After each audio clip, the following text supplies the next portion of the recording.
I used a little excessive force, and I slapped somebody when he said something really insulting to me.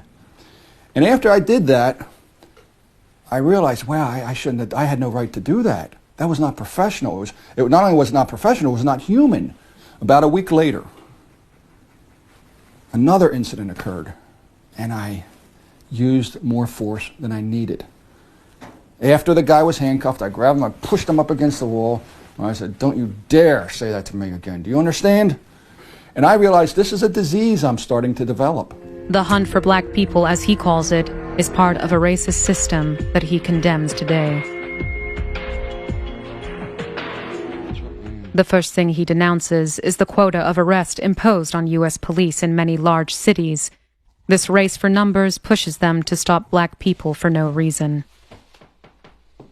Quotas lead to arrests for no reason.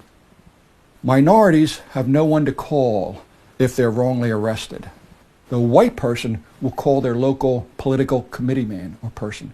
They'll call the parents, perhaps, of a teenager, will call the local politician. "Yo, what's going on here? My child was arrested just because he didn't have his license. Why don't you just tell him to go home and get his license?" And things like, so the white person has more power. Black people have no connection to the people in power. So you know there's not going to be any blowback on arresting a minority because they don't have any power to complain. And African Americans are not only unjustly arrested, they are not treated with the same respect as white people are. If you stop somebody from going through a light, you would say, "Hey, out of your car. Out of your car. Show me ID." You wouldn't say that. To a white person, you would go up and say, "May I see your driver's license, please?" And blacks know that. Blacks know when you go up and say, "Hey, out of your car, now." And then they say, "Whoa, what did I do?" "Oh, what did I do? Don't say that. Don't ask me why I'm stopping you. I said get out of the car."